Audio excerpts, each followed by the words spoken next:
of Israel, running for Prime Minister, please God, of Israel.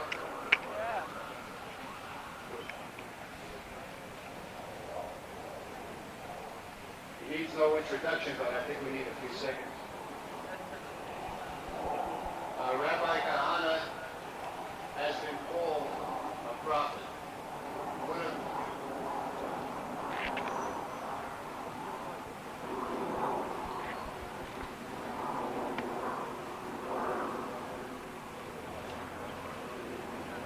Great pleasure. Let me introduce Rabbi and Meir Kahane.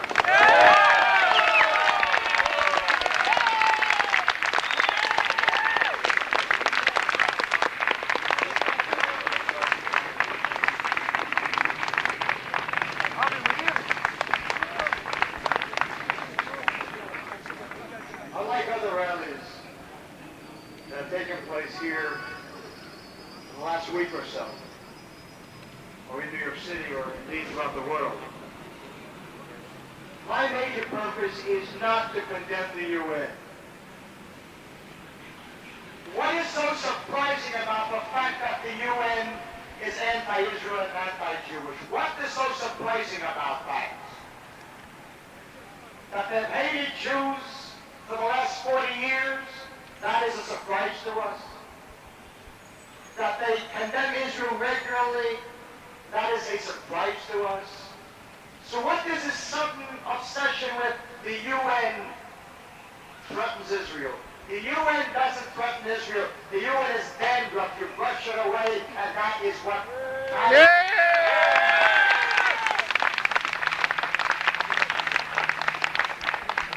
And the problem is not George Bush. In this world, there is always a pusher and a pushee, the one who lets himself be pushed. If you let yourself be pushed, don't complain about the pusher. The threat to Israel is not George Bush. The threat to Israel is a government inside Israel which is afraid of George Bush.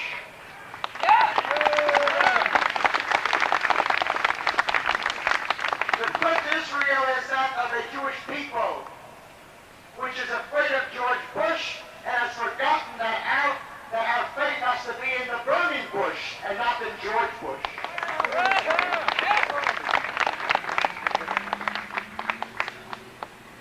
Last Sunday, when 3 Jews were murdered in cold blood in Jerusalem, the fact that one of the murdered Jews, a policeman, was murdered because he followed insane orders of the government of Israel should make us realize what is happening there. As someone who has served in the Israeli army for many years, I know the orders, the insane orders.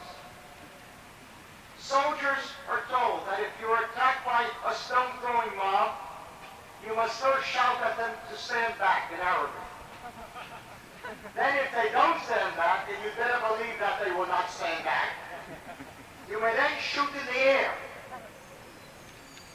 If they still are not standing back, and by this time they are quite close, you will then shoot at one demonstrator in one leg. And if you're still alive, then you can shoot freely. You think that we are a normal people? A normal country? If we must shoot in the air, make sure that we shoot in the lungs. That is the only air we should shoot at.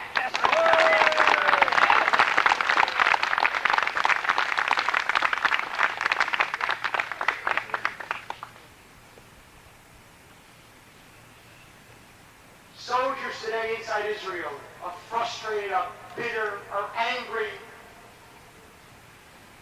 I speak with them, and they tell me, "Ani maslanu kvar.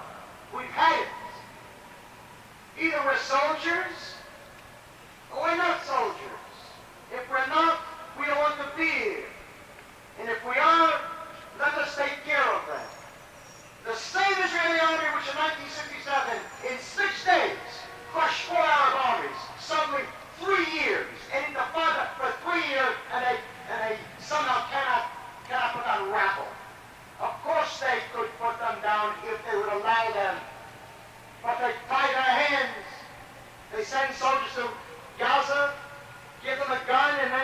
don't use it. Don't blame the UN. They are nothing. They're irrelevant Jewish haters. But they're not the problem. Ignore them. The hell with them. Who needs them? Who cares about them? The problem for us is not even Arabs. There is no Arab problem inside Israel. There's a Jewish problem. I recall listening to the chief of staff of the Israeli army, Dan Shomron, at a press conference he announced, אי אפשר לדכא את האינתיפאדה. We cannot put down the intifada. The chief of staff of the Israeli army announces to the world, we cannot put down the intifada. So first of all, how much was that worth to the Arabs? To hear the chief of staff of the IDF announcing, we can't quit. Secondly, if you really believe that you cannot put down the intifada, then resign and let someone else who can put it down take it. We cannot put down the intifada. You let me be Minister of Defense for 1 week and there's no intifada.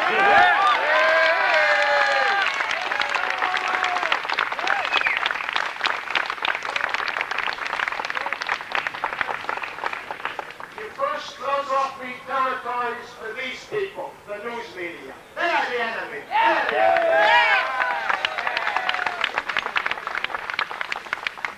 Distort the news, pervert the news. We have to allow them in there. Margaret Thatcher in the Falkland Islands War did not allow news media in. Every morning there was a fresh briefing. If they believed her, they believed her. If not, not. You shut the territories off to them. And then you tell the soldiers, Chevle Nitkuda, by order. I want you, you have 48 hours to put down that intifada. Whatever you want to do, go ahead and do. The intifada is going to be, that intifada will end within 48 hours.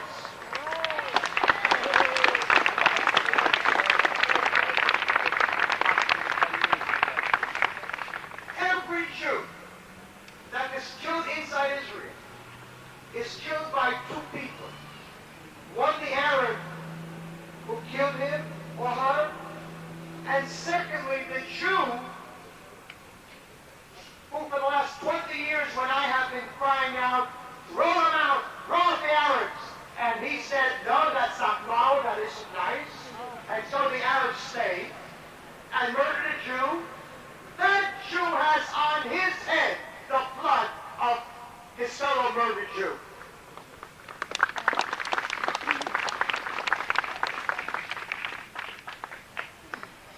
The life of one Jew to me is worth more than that of all the Arabs inside Israel.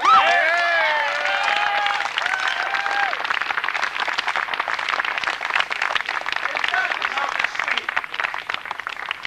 And that's how Arabs speak because they are normal. It's only Jews who sit and mourn for the death of their enemies. It's nothing new. I remember Meir as Prime Minister after the Yom Kippur War,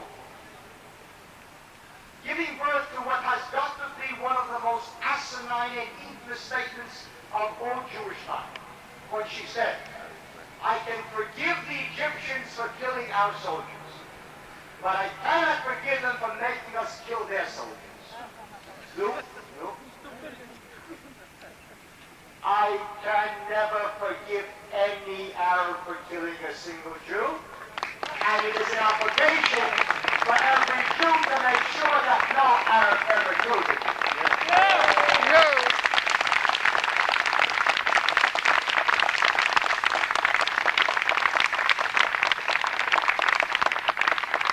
When I say transfer them, separate Jews and Arabs, they say, that's not right. For this entire week, what did they do? They separated Jews and Arabs. Let's go. The trouble is, by next Sunday, they'll be back again. So people say, but aren't there any good Arabs? Of course there are good Arabs. Every Arab who ever murdered a Jew, until a minute before he murdered that Jew, was a good Arab.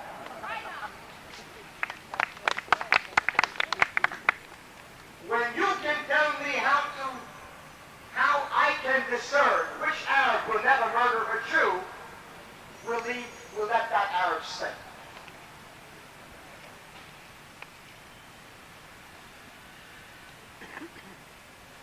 They speak of coexistence between Jews and Arabs in Israel. Coexistence between Jews and Arabs.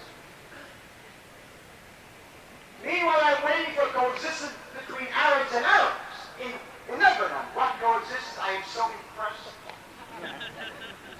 I am deeply moved by the manner in which Arabs live with other Arabs in Beirut.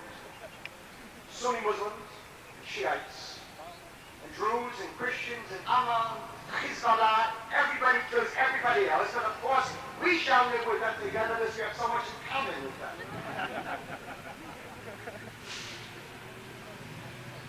No coexistence with them.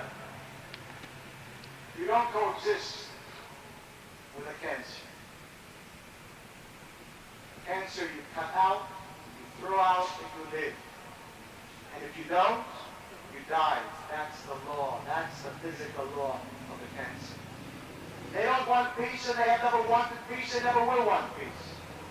The issue is not the lands of 1967, 47, 37. The issue is the existence of a Jewish state of any size, of any shape, and of any form.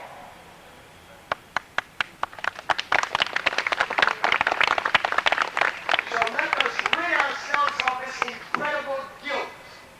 We Jews suffer from a specific form of Jewish AIDS. It's called guilt. No one can feel as guilty as Jews do. We have honed it to a fine art. No matter what happens, we feel guilty. No guilt. The country does not belong to us and to them, as I've heard so many times from Abba Ida, a man who speaks 12 languages.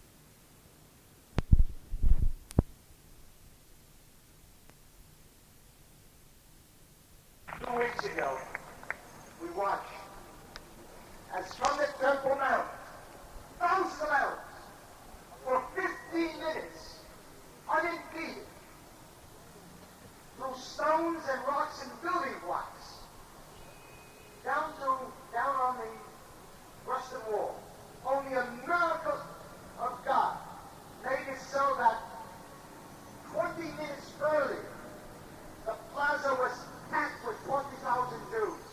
Had they done so 20 minutes earlier, you would have had mass slaughter of Jews there. And for 15 minutes, there was no response by the soldiers. And my brother, who lives in the old city, told me that he was standing and watching the soldier, speaking to his walkie-talkie, and begging for orders. And he kept shouting, "Pay me orders! Give me orders! Give me orders!" And they were afraid to give orders. They didn't know what to give. Until they attacked the police station and burned it down. And by that time, they were drunk with the concept that they could do anything, and attack soldiers, and then they shot. So I join with all those who regret that 21 Arabs were killed. I regret that only 21 Arabs were killed.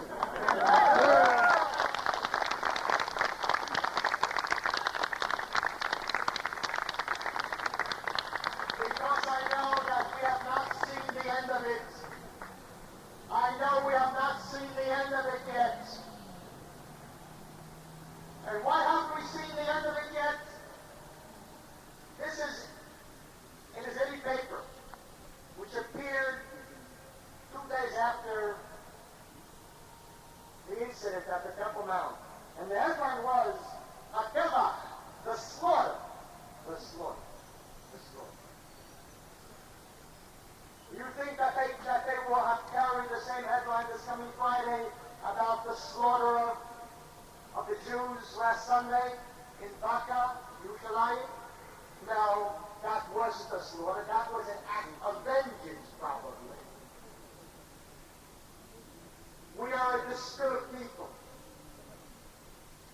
The slaughter, would there ever be an Arab paper which would ever describe an Arab attack upon Jews and murder of 6, 7, 20, 30 Jews as a slaughter?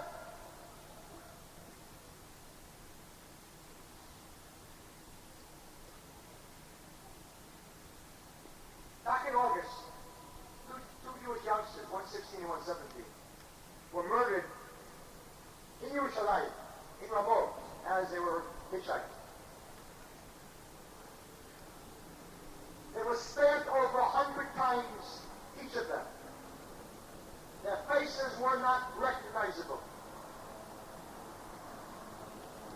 I'm not interested in the fact that this den of prostitutes here did not condemn the Arabs for that. That doesn't bother me. I'm not even concerned that Margaret Tuckweiler did not get up in her usual bland Midwestern voice and issue a strong condemnation, as she does when Israel slaughters Arabs. What bothers me is that police, who in their anger and fury attacked Arabs, police, was suspended and put on hypothetical trial by Roni Milo, the Likud chief of police, who yesterday, in his hypocrisy, said, police should shoot first. Let them try and shoot first, and you'll see what happens to them. There will be an outcry from Yossi Sari, and a demand for a trial, and Roni Milo will suddenly disappear from view as the police are indeed suspended and put on trial. Last week, 4 soldiers from the elite brigade, Givati, were found guilty of using unnecessary force against Arabs who had attacked them with Molotov cocktails and stones. They will receive at least a year sentence. That is the problem. That is the problem. Either you fight a war or you don't fight a war. You cannot fight the war and not fight a war at the same time. Our problem is that so few Jews understand the Arab mentality. We simply say, we'll sit down with the Palestinians over coffee and cake and work things out. You don't sit down with Palestinians over coffee and cake because they don't understand that. The Middle East is not the Middle West. In Peoria, it plays well. In Peoria, in Chicago, in Des Moines, Iowa, any problem, it doesn't matter what the problem is, can't be worked out. Because it is a culture of compromise. We'll sit down and work things out and so on. The Middle East doesn't know what compromise is. It's a different culture, different mindset, different values, different concepts. It is not an accident that most of my support comes from Sephardic Jews, Jews from Arab countries. They are normal. They understand Arabs. They live with them.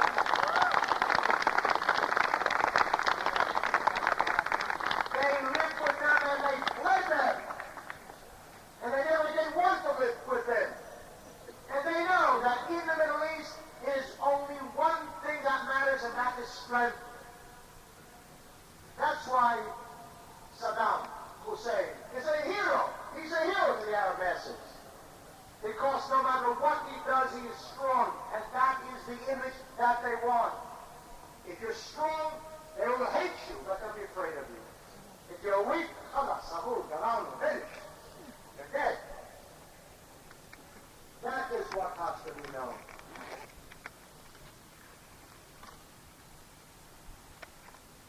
Every so often, the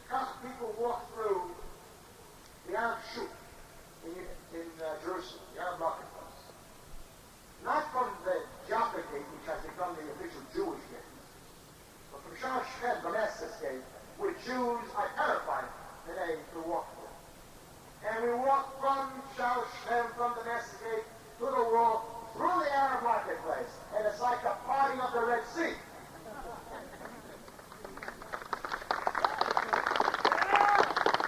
The same Arabs who are no longer afraid of the police or the soldiers or the border police even. They see the yellow shirts of Kahane. You can see the fear in their eyes.